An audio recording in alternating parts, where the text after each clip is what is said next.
Hello YouTubers, my name is Lewis. I'm with Blackdevil Custom Glock Shop, West Palm Beach, Florida. There's been a few things that have been said about myself and my company which are totally and completely false.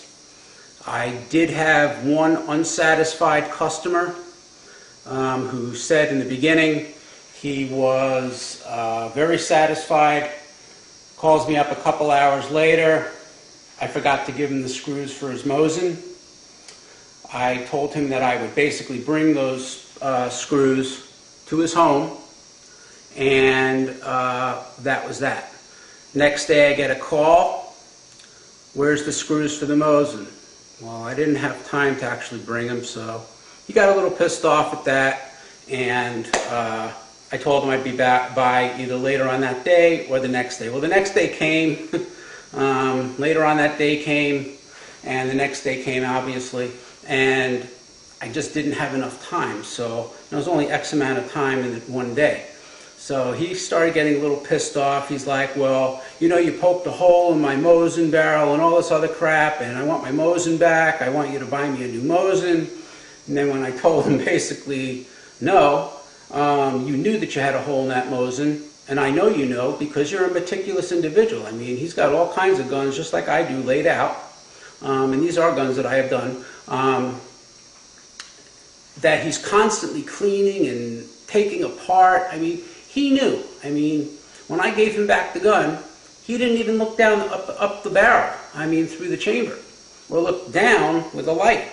And he just looked over the gun, he went over it. You know, he did, you know, any reasonable thinking person, after having work done on a firearm, should know to basically, if there's no bolt in it, basically you're going to look down the barrel and make sure everything's cool. He didn't do it because he knew there was a hole there. Okay, now you guys on YouTube know this guy for 4 years. YouTube is very new to me, and you're going to be seeing a lot of me. Not pertaining to this, by the way, but pertaining to firearms, basically of disassembly, reassembly, modifications, both semi-automatic and fully automatic. These two. This is semi. There's a Glock 20 10 millimeter, basically done up in what I call Confederate redneck. I happen to like this gun. It also has a Glock safety, which I put on manual safety. And this is one of my car guns, which is a Remington 870 short-barreled shotgun.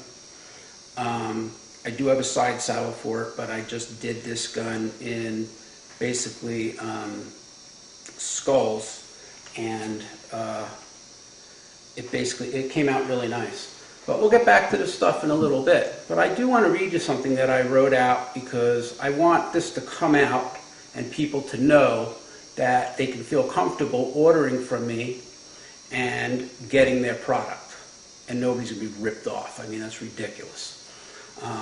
And nobody stole anything. I'm not somebody that goes out and rips people off, steals their guns. I mean, that's ridiculous. But anyway, I'm just going to let you know. I'm going to read this because I couldn't remember all this. Okay, and if it comes out a little garbled, well, oh well. Well, this guy came up to me one day and says he's got a barrel for a mosin nagant, which I knew nothing about mosins before, obviously. I went online, checked it out, Russian, then the Chinese used it, and they're about 100 years old, roughly. And they range between $50 and $1,000, depending on what you get. He then goes on to say he has no money. This was basically a trade, because as soon as I got into his house and started looking at it, I said, it's going to be about $350. He goes, well, I have no money. I'm disabled.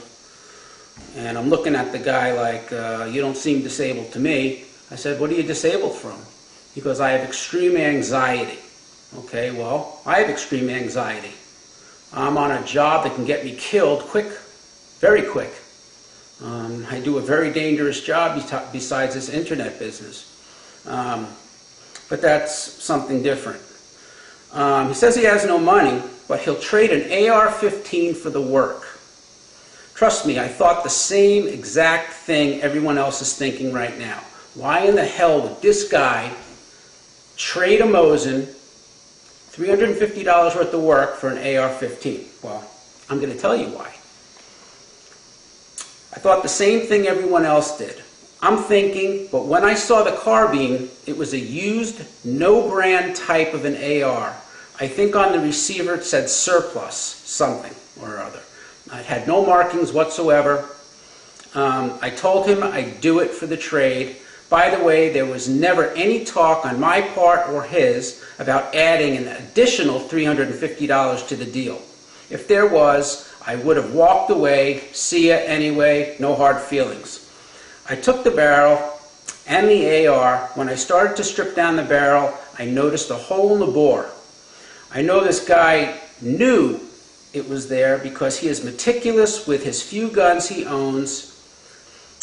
I said nothing, as he did tell me he was building this rifle for a showpiece. Okay, he fails to say this in all of his videos. He's making me out to be the bad guy, and I by no means are a bad guy. Okay, I'm actually a pretty nice guy. He was building the rifle for a showpiece, so he knew then that this barrel was screwed up. Okay, I heated the barrel, I tapped off the rear sight and the plate, which by the way had a bubble-shaped bulge on it. Okay, once I tapped off the rear sight, there was a stainless steel plate about 2 inches long, 1 inch wide, and about that thick. Okay, it had a bubble in the middle of the plate. A plate's like this and a bubble right here, and it went through, and it had like these scratch marks that you could see there. It was obviously a hole. So if he would have kept shooting that rifle, eventually, chances are it would have exploded. Where are we here? Basically, he was building the rifle for a showpiece. He knew then that there was a hole. It had a bubble-shaped bulge on it. I tapped it off and saw a hole in the barrel. Looked kind of like a scratch type of a hole. I cleaned it up, basically with a Dremel tool. Had a guy weld a 1/4 inch steel plate, roughly 2 inches long, 1 inch wide, on that area. The weld went all the way around the plate. Usually when you weld something, you put a dot here, a dot here, and a dot here, and a dot here. Well, I didn't have this guy half-ass it. I had him weld all the way around, and people now are saying, oh, your weld job's a piece of fucking shit, you know, your work's a piece of shit. Well, the weld job was phenomenal, okay? I actually like this guy. I send most of my work to that guy if this has to happen. And then I basically smoothed it out. Okay, I don't believe it was a bad weld job, actually pretty nice job. I then cleaned up the rough edges and went to work on the Duracoat process. I didn't get to this guy's gun, obviously, for at least 12 days. He said there was no rush in getting this gun done, so I didn't. Yeah, I put it on the back burner and was doing other stuff. I actually Dura-heated the barrel first. Dura-heat is basically what you put on machine guns. It withstands up to 1800 degrees Fahrenheit. I put Dura-heat on this Mac 11 and this AK, entire AK. I did not put Dura-heat on the suppressor, and it started to bubble after 4 magazines full. I ran out of Dura-heat. Okay, so my bad. Okay, shoot me. So I cleaned up the rough edges and went to work on the Duracoat process. I actually Dura-heated the barrel first, then Duracoated the barrel, HK black, semi-gloss, just like he told me. He wanted semi-gloss, because I explained matte, semi-gloss, and high gloss. I was told that there was no rush, so I didn't rush. I actually wanted the barrel to cure anyway. After Dura-heating, baking, the barrel, whatever you're Duracoating, basically has to cure. I don't care what anybody says. Oh, you can put it together next 24 hours. Bullshit. You put it together in 24 hours, you leave the rifle or pistol sitting, you're going to go to chamber around and it's going to be bound. It's going to bind. Okay? So don't do that. Let it cure in a million pieces. Okay? I was told that there's no rush, so I didn't. I actually wanted the barrel to cure anyway. I then Duracoated the rest of the parts. Please note the magazine had a lot of scratches on it even before I got it, and around it I just coated over it. This guy was calling me every day, and I mean every day, asking when mosin was going to be ready. He wanted it back. He said there's no rush, and obviously there was some kind of a rush. He said that he just bought a synthetic stock, and you know, he wanted it back, okay, basically to push forward.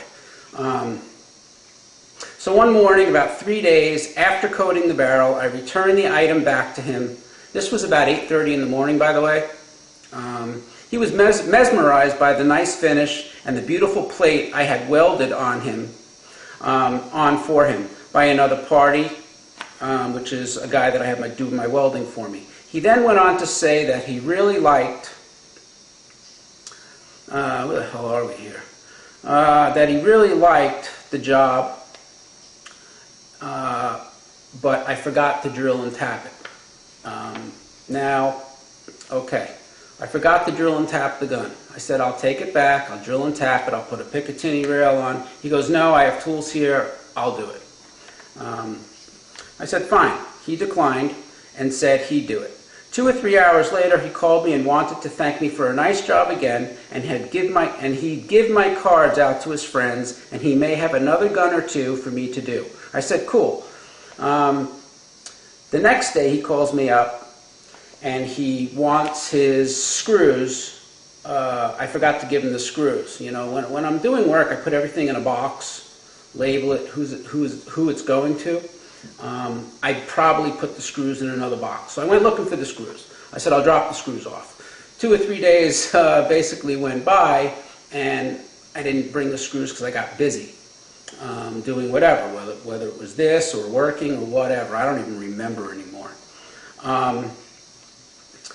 So that was fine with him. Next day came, he calls me up, where's my screws? The next day he calls me up, where's my screws? Sorry, you know, as soon as I can bring them, I'll bring them. He goes, well, I want to put the gun together.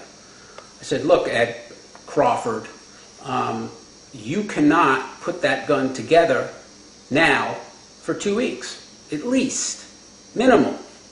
Sometimes I leave my guns for a month in a million zillion pieces. He had already put this gun together, okay, bolt and all, okay. He calls me up about, I don't know, 2 or 3 hours later again and said, you put a hole in my barrel. Okay, here we go. Oh, this was the next day. He calls me up and said, I put a hole in the barrel, and he wanted a new mosin. This is where my red flags basically went up, because I noticed right away that hole in the bore. And I'm sure he did too. But knowing I was working on that area of the gun, he most probably thought he could get a new barrel or mosin rifle out of me. I said to him, Ed, I know you know what your guns are, what condition they are. You knew. Actually, you had to have known that there was a hole in the barrel. He went on to say, no, you cut into the barrel and all this stuff. Then he wanted the AR back. I was like, no, we had a deal. I held up my end, which I did.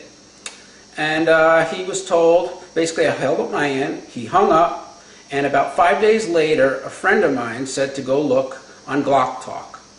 So I did, and there was a YouTube video of this barrel captioned, and I quote, Black Wolf Custom Glock Shop fucked up my mosin. It's fucking ruined. Okay, that's terrific. I went to Glock Talk and spoke to the owner. I do advertise on Glock Talk and various other places. And they removed the video, as did the guy who put the video up there, who also said to me, he met me at a gun show, and I have a phenomenal reputation in Palm Beach County, which I did. I mean, this video stuff is really wreaked hell. I mean, actually havoc on me. You know, and now I'm having to defend myself over this bullshit. And this will be